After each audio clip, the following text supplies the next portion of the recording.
Yo, what's good YouTube? I'm back with another reaction video, and we're here with this part 2 of the Magic Johnson and Larry Bird, a courtship of rivals basketball. We definitely back here with this one, man. I'm gonna finish this out.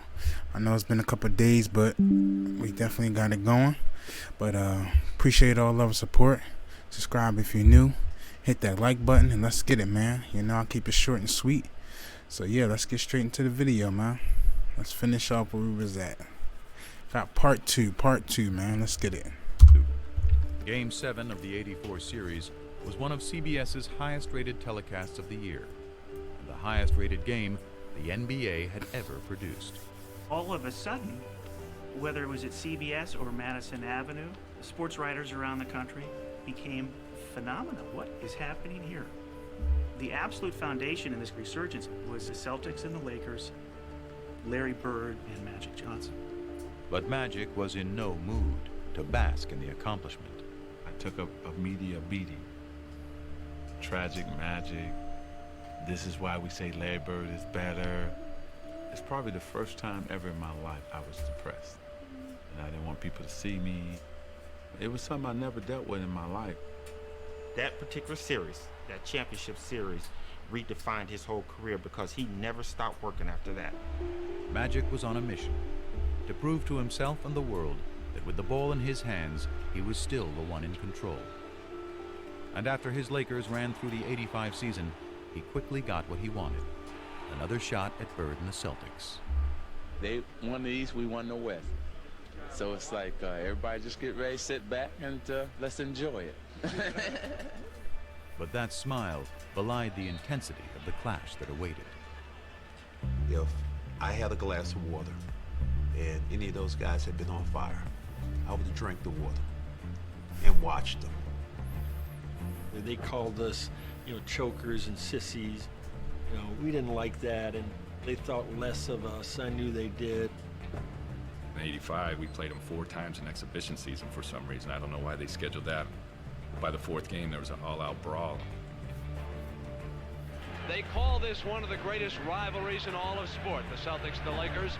And if that is true, it is the most one-sided rivalry in all of sports. 8 times these two have met for the NBA championship, and 8 times the Celtics have won. At guard, in his 6th year from Michigan State, at number 32, Magic Johnson. But in the '85 finals, Magic changed the script. Over 6 grueling games, he masterfully controlled the pace with all-around brilliance. He has a triple-double again. Behind their point guard, the Lakers finally knocked out the Celtics, winning the clinching game in the Boston Garden. 3 in 6 years, LA comes to Boston and wins the world title. Redemption for one Magic Johnson. It's a long year last year to wait for this moment right now. Magic had evened the score with Bird on the NBA floor, but the significance of their rivalry and their relationship was still just taking hold. You crazy. I said, you crazy. I'm not shooting no commercial with Larry. So I said, okay, what, we're gonna shoot in LA? I would never went to LA to film it. Well, where are we gonna shoot it? If you want to shoot a commercial, come to my house. I was like, oh no. One stoplight. And I thought Lansing was small. I think the plan was, I'm gonna go here, I'm gonna do what I'm supposed to do, and I'm trying to get up out of here. My plan was that.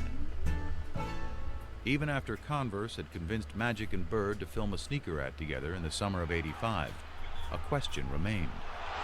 How would the two hated rivals on the court get along off of it?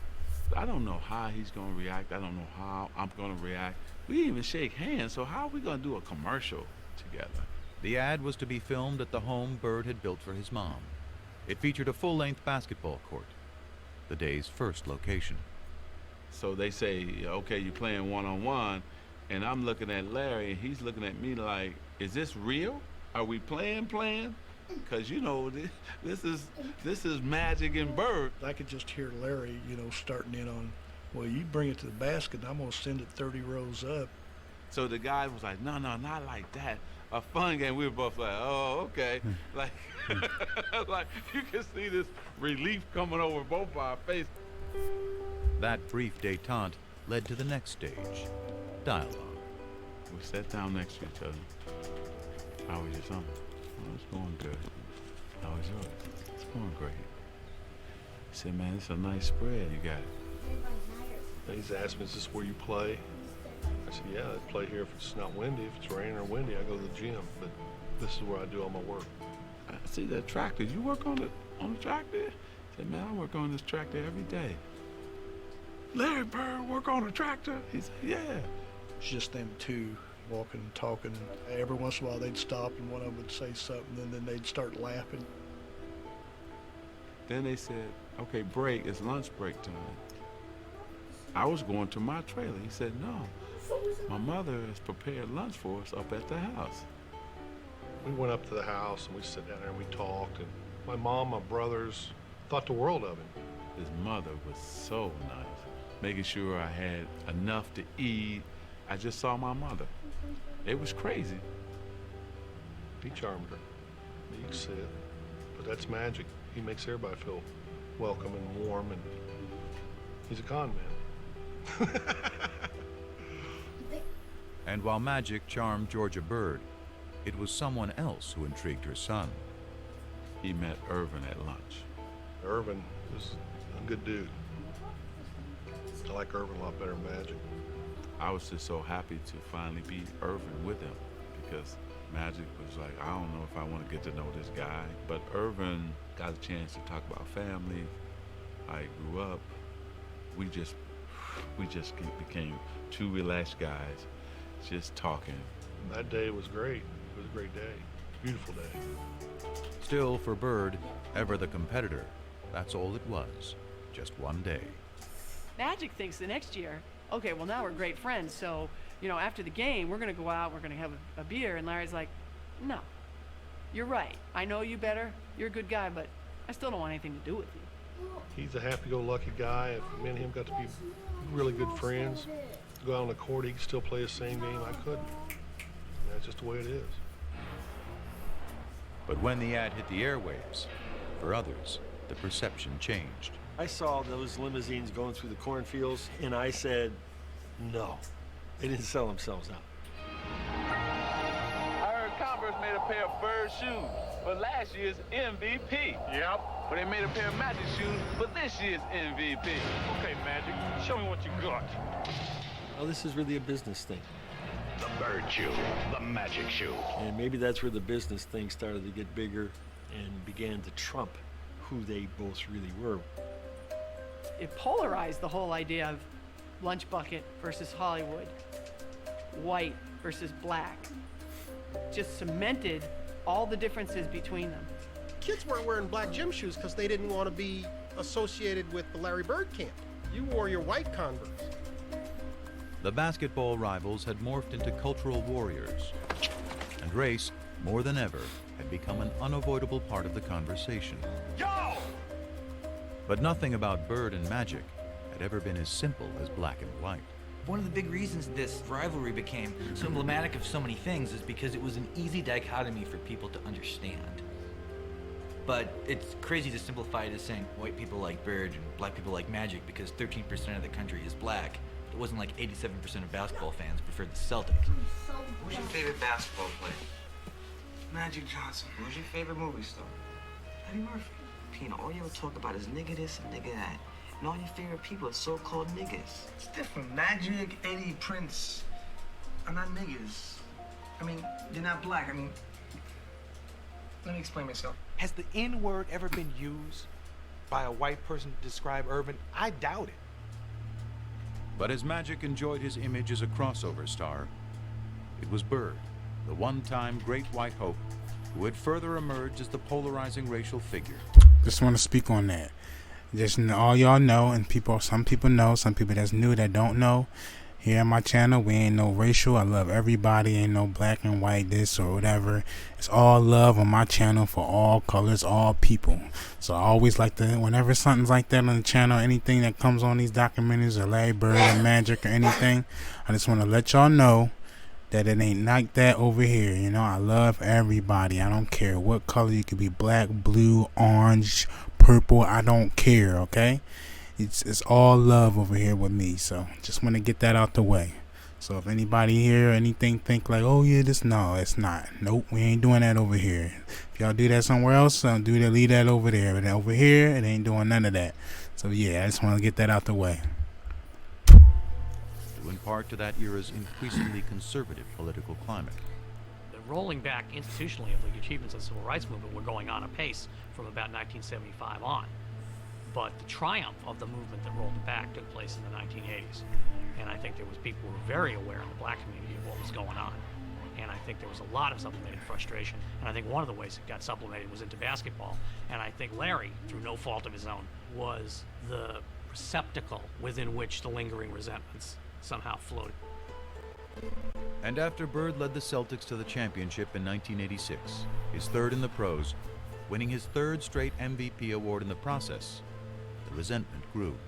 I always felt that the press was biased in favor of Larry Bird.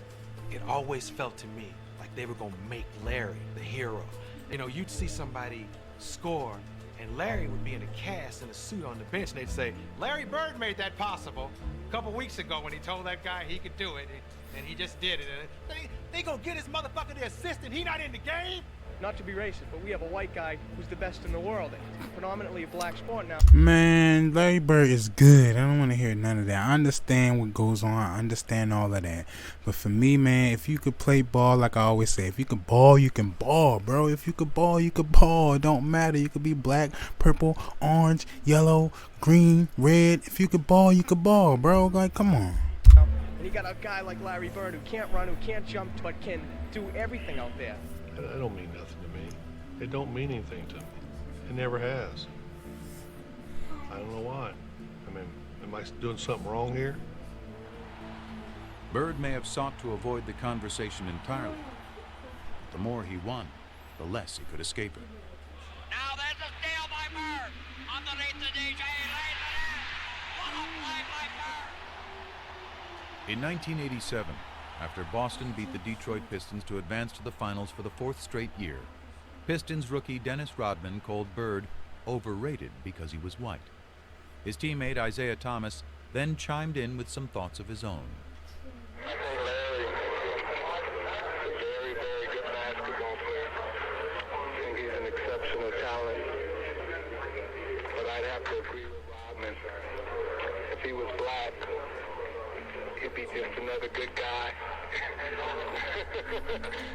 I can remember in the locker room, I think it was Jack McMullen came up to me and said, Isaiah just said, boom, boom, boom, boom. And I go, so? He didn't care.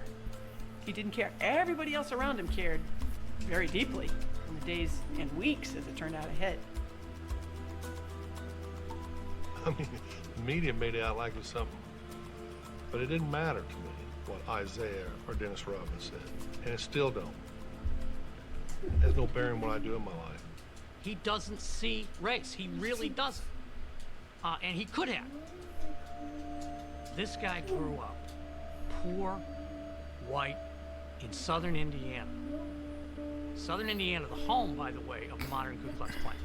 How he managed not to be affected by the cultural milieu that he grew up in is, I think, a miracle. To me, it's inexplicable. When I was in about 6th or 7th grade, I couldn't wait till school to be over because I knew over on the courts, the waiters from the hotel would be over there. They were black, older, and they let me play. You know, I always looked at that as I got an opportunity to play against a black man, and they treated me good. I couldn't wait to play against the best, and at that time, they were the best. And in 1987, as Bird vied with Magic to be the best, the flap over Isaiah Thomas's racially fueled remarks forced Bird to address his least favorite topic at the worst possible time. I had to go to a press conference when we was in LA trying to get ready to play the Lakers, and tell people I didn't care. This don't bother me. The main thing is if the statements or whatever was said doesn't bother me, I don't think it should bother any of us. From playing all year, trying to get back to the finals and play against Magic, this was a distraction. Bird was facing off against Magic for the third time in 4 years. And if their relationship had softened, the determination to beat each other had not. As Game 4... Man, I just say we can all get along with each other, man. There's certain things in this world with change and all of that, like, you know, that's why I love doing these reactions, to be able to talk and express myself. Like, if we all come together, a lot of things can change. Like, you know, I got all different kind of people on my channel, and I love the support from everybody, and I love everybody, man. Like, at the end of the day, you know, like, if a lot of people had the same mindset as, like, let's take an example from Larry Bird. Don't care about nothing, man. Life is good. Life is fine. We don't got to worry about no violence or being this and black and white and all of that stuff. You know, we don't got to worry about none of that, man. At the end of the day, you have fun, live your life, and just enjoy and be happy. Like, that's why I love doing these reactions and all that. I'm happy, enjoying life. I'm not sitting here being grumpy, mad about anybody or this or you that color, that.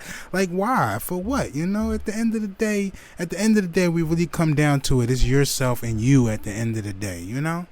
Like, that's what it is. It's you at the end of the day. You know, it's you. It's like you don't gotta care or worry about anybody else. Why would you take time out to worry or care about what somebody else when you could be doing your own thing and having fun, you know, or your own little bubble, your own circle, you know? But that's how I feel. But let's get back into it. But yeah, you know, it's just all love, man. All love, bro. It's nothing to just have. What is it to have fun and just live life and just enjoy people? There's nothing wrong with that, you know? But this is a good example that people should see. It's Larry Bird and our Magic Johnson story. The level of competition between them was higher than ever. Bird played awesome down the stretch of that game. Trailing 2-1 in the series, the Celtics were down by 1 point in the final minute of the game. But Larry Bird wouldn't be easily vanquished. Open his aim. Bird goes for three.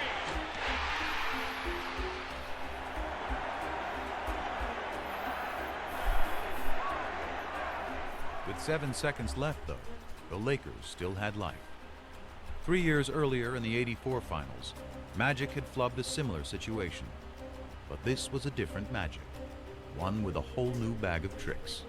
My man switched to Kareem, and Kevin McHale jumped out to me. As soon as I saw Kevin, I said, oh, I'm taking him. You know, Magic puts it on the floor, a couple head and shoulder fakes. He raised up in the air, and there was nobody that was going to get that shot.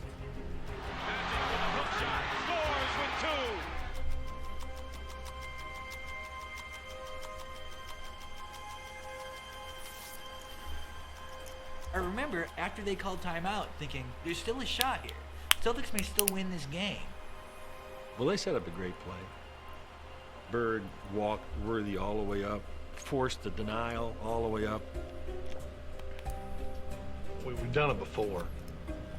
Clear everybody out, go to the ball, break the corner.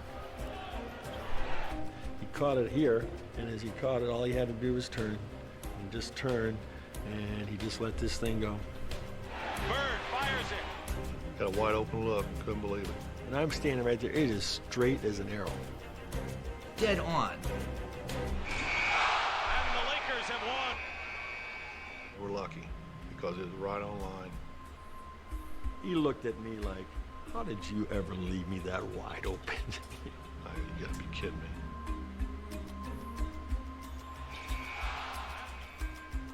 Changed the whole series. The Lakers won the series in 6. And in the aftermath of a year in which Magic had won his first MVP, the rivalry suddenly took on a new tone. Magic's just a great basketball player. He's the best I've ever seen, you know. Unbelievable. I don't know what to say. I was shocked that he said it, because I thought to myself, maybe this is the beginning of a new era that's not going to include him. It was the passing of the torch a little bit. After vanquishing Bird in '87, Magic wasn't done winning. The following year, he squared off in the finals against his good friend Isaiah Thomas and the Pistons, beating them to become the NBA's first repeat champions in 2 decades. By the dawn of the 90s, he'd won 5 titles, played in 8 finals, and equaled Bird's MVP tally of 3. But the more Magic won, the less Irvin seemed to be around to reap the spoils. Once I tasted the champagne and the championship, I wanted more of that and more of that. So Magic kept growing because we were successful. And the persona and all of that came with that. The Prince of LA was now the king. And in Hollywood, being royalty had its perks. What was Irvin Johnson's vice? Now, you know my publicist wants me to say winning. But women loved Irvin. Back then, before voicemail, they used to have these mail slots in the hotels where you leave your key. And when we get into a town, Irvin's mail slot would be so packed, and it would be just Susan and a phone number, Linda and a phone number, Joyce and a phone number. I mean, that was every city, every time. I was on top of my game as Magic, so I needed all that around me at that time. The women, the this, the that, Hollywood.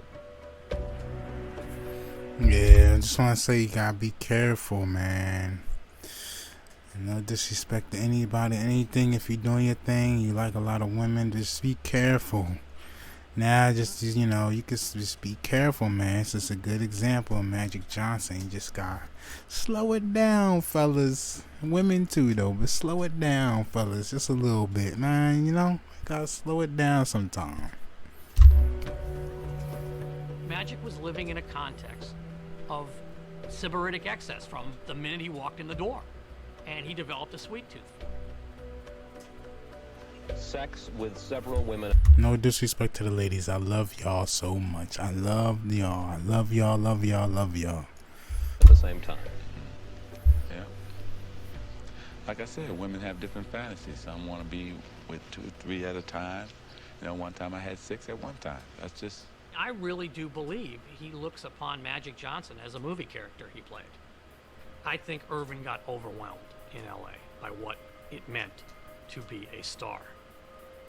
That's probably true that the Magic ego swallowed Irvin a little bit, but that's okay because I couldn't win 5 championships without that.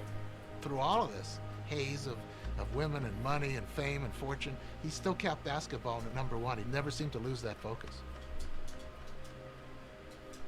Larry had 2 jobs his last 7 years of playing. It was playing basketball, and then it was him being committed to taking care of his back. He had first heard it in 1985, building the driveway at his mom's house back in French Lick. Larry decides to do it himself. This is Larry Bird, the superstar, out there breaking his back, literally shoveling gravel. And that was the beginning of a process. I would see him on TV laying down, and then they told me that he had to lay down on planes, different things like that, and I was like, wow. As Magic soared through the prime of his career, Bird was breaking down, his deteriorating back and punishing style of play proving an excruciating mix. From 88 to 92, it was painful to watch. It was painful to cover. Larry is quite ornery when he's not feeling well, which means he was ornery for those next 4 years. He could manage the pain in a way that very few people can do. There'd be days he could come in the office and he couldn't stand up straight. But even after 2 ruptured Achilles tendons and surgery on his back in 1991, Bird kept going to work. Product of a lesson learned many years before, seeing the swollen ankle of a man long since gone. Well, we don't know if it broke or not, but it looked broke to me. Had to go to work and he had to get his boot on, and it took everything I had to help him get that boot on his foot. And he stood up limping, and he says, well, I'll see you this weekend, because he was working construction at the time. And I was pretty amazed how he could fight through that all week, then come home on the weekend, and he was black and swollen, and he'd sit around on the weekend and put that boot on and go again. If you get paid to go to work, you got to go to work. It was a situation that he was seeing almost daily. He had lost the structural stability in his spine, so it would slip into abnormal positions to try and lock itself to get an artificial stability. That's like getting your finger stuck in a door and somebody's still pushing on the door. So what we had to do was unlock his spine, realign it, do techniques that would hold that for 4 hours, 6 hours, that type of thing, and then he'd go play basketball.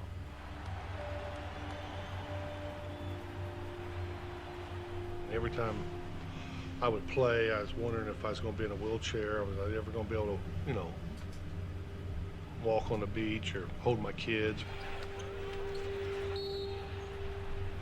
His pain and his quest for basketball became all-encompassing. Very few people really knew what Larry was living with, because this was Larry's issue, and there was no sharing of his pain. You know, I probably should have retired in 88, 89, but it's that competition. Maybe one more chance, me and Magic get together in the finals, but it never happened. Sleeping, really, laying down, just waiting on the game, and you know, phone rings, and the voice says, "Hey, you gotta come back to LA." And so, okay, why? Well, I can't tell you until you get to LA. So I said, okay. 2 hours later, he was in the office of Lakers team physician Michael Melman. Dr. Melman starts to tell me that, you know, through the physical that I took, that they discovered that I had HIV.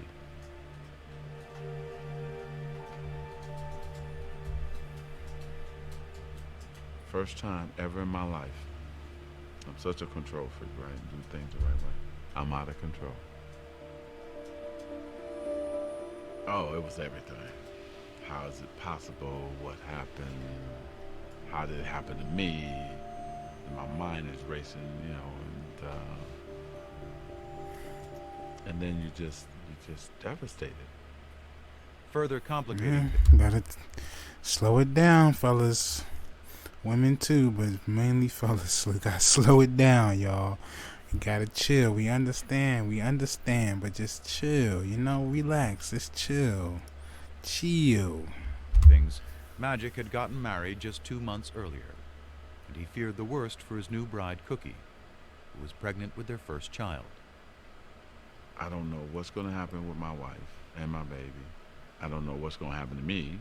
I don't have control of the situation, and I was lost just for that next 2 or 3 weeks. And after Magic learned neither his wife nor his unborn child were infected, he began revealing the news to his inner circle.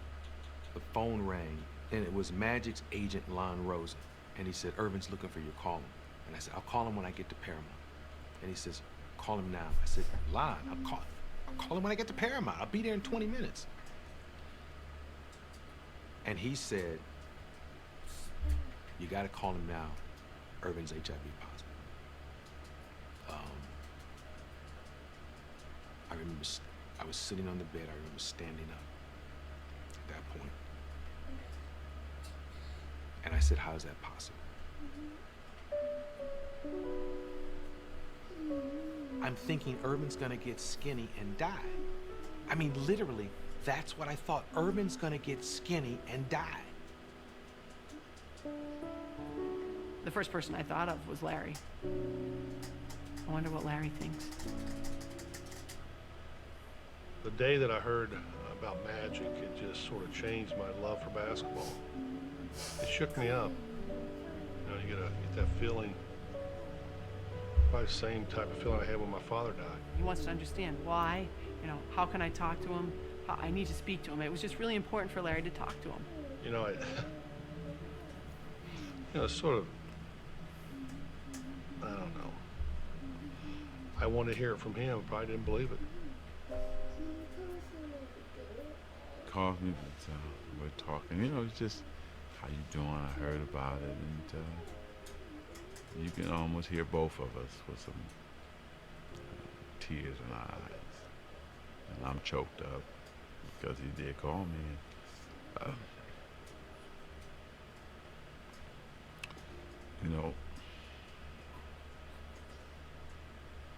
when something happens,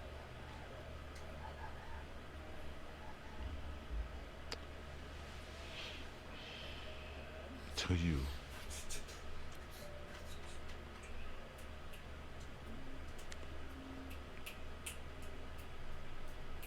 And then you find out who really your friends are and people who really care about you.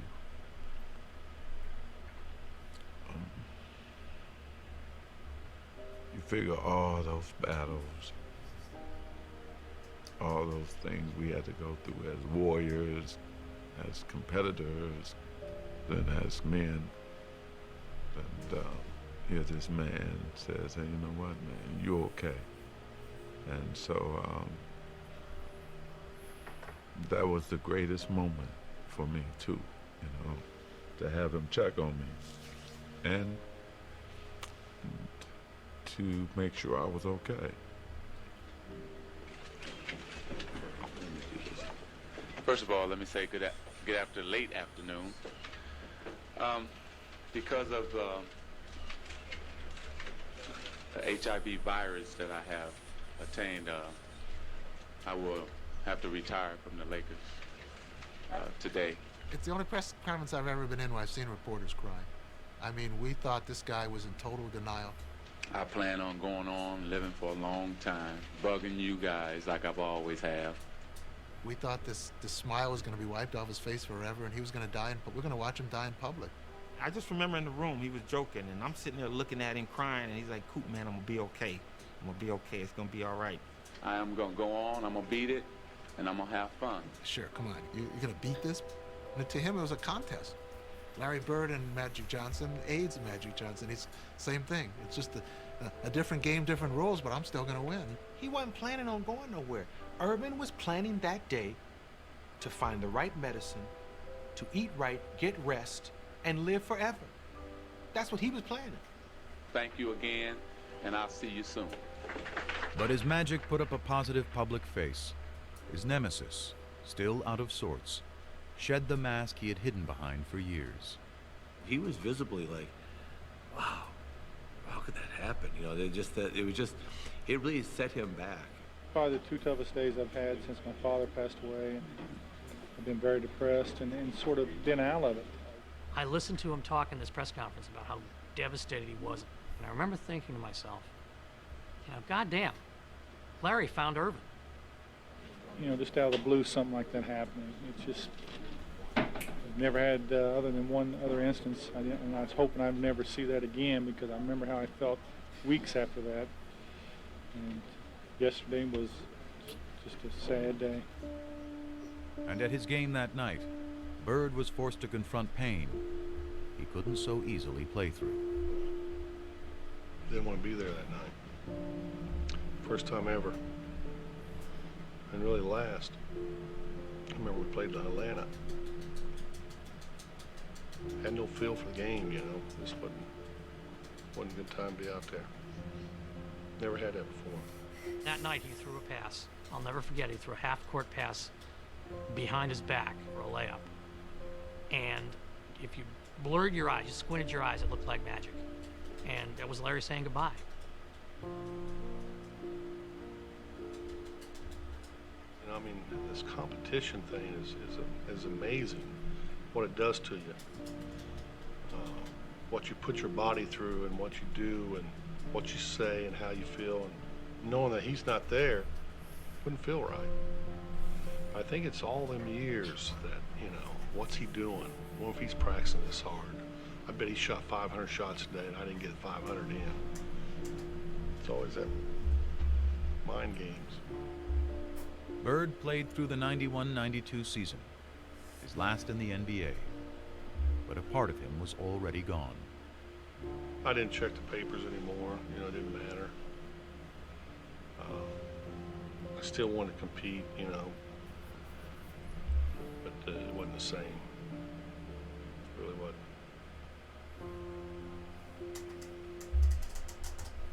With the exception of that year when he was called Tragic Johnson, because on the basketball court, things didn't shake down properly, this is the first time I'm hearing ignorance, hatred, vicious, nasty things.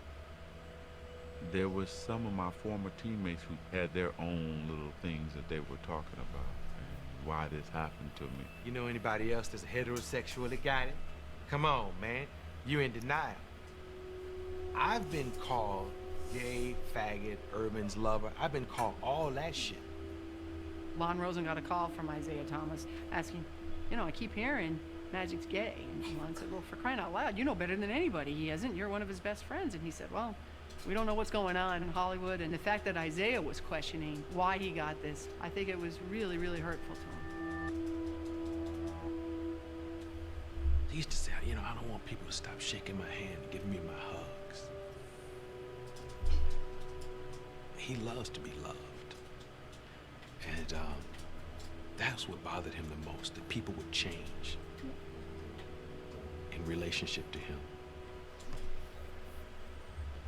He would show up at the Lakers facility to work out and to shoot some baskets, and he'd try to engage his teammates and say, hey, you want to play a little one-on-one before practice? And, oh, geez, no, I can't. I got to go get taped. Or, oh, geez, I got work to do. I got to do something else.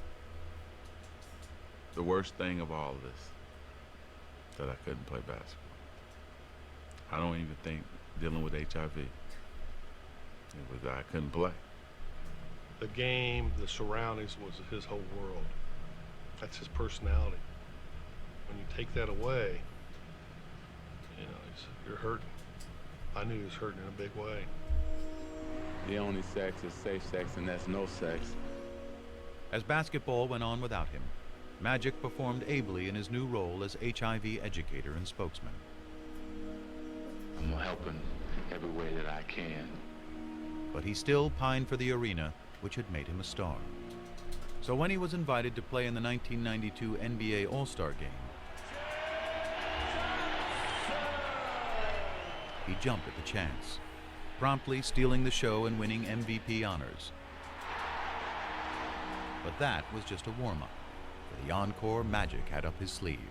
He's not done yet, because we're going to go to Barcelona and bring back the gold for everyone here in the United States.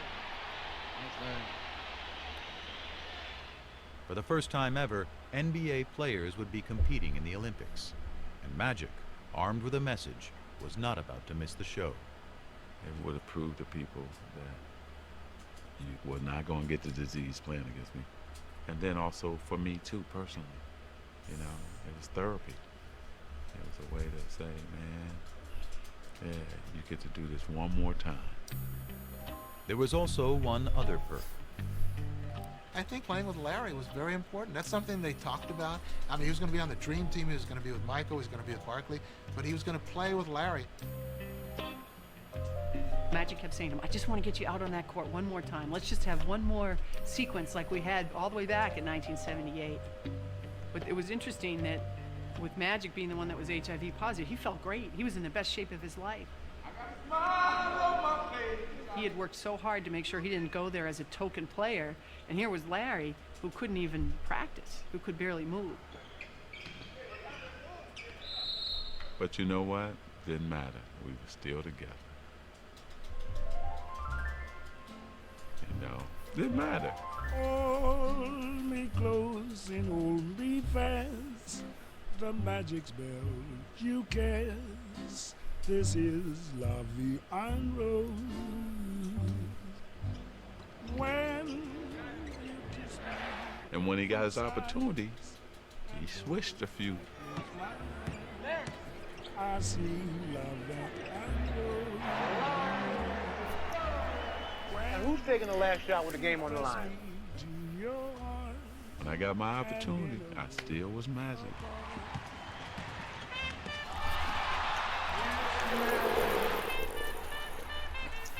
"14 years after they'd first crossed paths, the smiling kid from Lansing and the shy boy from French Lick were happily back together in Barcelona.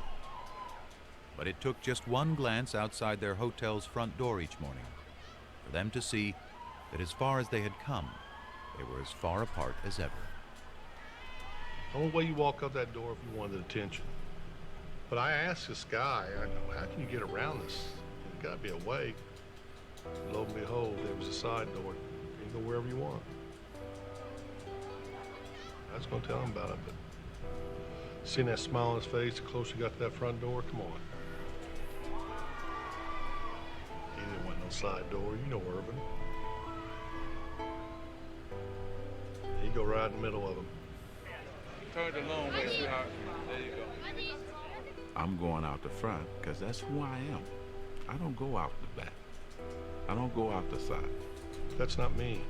If you want to go somewhere in a hurry, there's a door that leads you there, and I found it. I respected him for that. And so, hell, I would try to find a side door for him. And we never tried to change each other. That's what made this relationship great.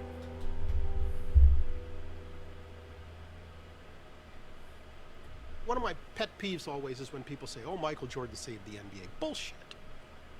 Bullshit. Magic and Larry saved the NBA. That's who saved it. Yeah, that's true. I believe that. They damn sure did. I understand Michael Jordan, yeah, but nah, Larry and Magic saved the NBA. Magic and Larry. Magic and Larry. Bird and Magic. To the millions who once watched them, now more than ever, they are inseparable. A pair of athletes thrown together by the cosmos to compete. A pair of men who discovered a bond in the midst of that competition. Decades removed from the height of their rivalry, their bond endures. Two impossibly different men with a connection only they can fully grasp. It's almost like a private little club, and only the two of them are in it. And every once in a while, they need to show up to have a reunion and pay their dues to each other. But they don't need the day-to-day contact that most friends need. It's just not that kind of relationship. But I always get this good feeling when I know I'm going to see him, because he makes you feel good. You know, he really does. He's unbelievable. He's very private, but if he's your friend, man, you got a friend for life. And Larry Bird is a straight shooter. He'll tell you when he don't like you. That's one thing I wish I could have from him, that he has that I don't have. I wish I had that. I mean, he walked in here, this whole room would change, and maybe that's what I always wanted to be, but I just couldn't.